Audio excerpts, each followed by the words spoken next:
ప్రార్థించు అనే మాటనే చెప్పాడు. శోధనలో ప్రవేశించకుండాన్నట్లు మీరు మెలకువగా ఉండి ప్రార్థన చేయండి అన్నాడు యేసయ్య. ఎంతమందికి తెలుసు? మీరు శోధనలో ప్రవేశించకుండాన్నట్లు మీరందరూ మెలకువగా ఉండి ప్రార్థన చేయండి అన్నాడు. అంటే శోధనలో ప్రవేశించకుండా ఉండడానికి ప్రార్థన అవసరం. ప్రార్థన మనం కానీ క్రమంగా చేస్తూ దేవుని ముందుకు వెళతా ఉంటే మనం శోధింపబడేటువంటి పరిస్థితుల్లోకి వెళ్లకుండా కాపాడబడతామనేది ఆయన సలహా. సో శోధనలో ప్రవేశించకుండాన్నట్లు ప్రార్థనే ఆధారం. ఒకవేళ శోధనలో ప్రవేశించినా బయటపడటానికి కూడా ప్రార్థించు అని అన్నాడు.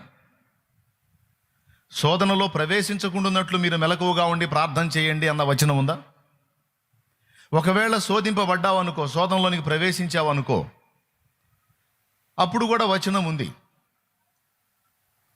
మీలో ఎవరికైనాను శ్రమ సంభవించినా శోధనలోనికి ప్రవేశించాడా, అట్లయితే అతడు ప్రార్థన చేయవలెను అన్నాడు.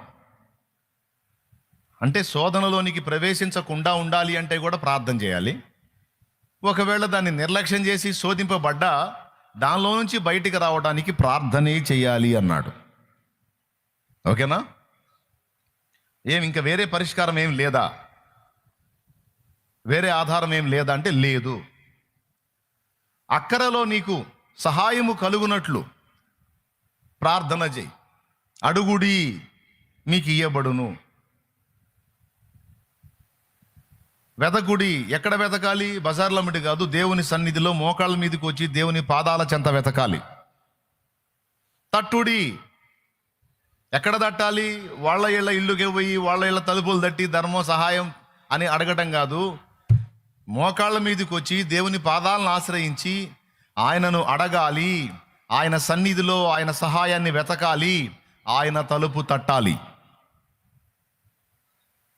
అప్పుడు అడిగే ప్రతివాడు పొందుతాడు, తట్టువాడికి తీయబడిద్ది, వెతికే ప్రతివానికి దొరుకుతుంది. ఎంతవరకు తట్టాలి? తట్టి తట్టి సాలిపోయిందంటే తలుపు తీసిందాకా తట్టాల్సిందే నాయన. దానికి కూడా వచనం చెప్పింది, తట్టి తట్టి తలుపు తట్టి తట్టి విసుగొచ్చిందా, అట్లయితే విసుగక నిత్యము ప్రార్థించవలెనని ఆయన వారికి ఉపమానము చెప్పాను. ఇందాక నేను చెప్పిన వచనాల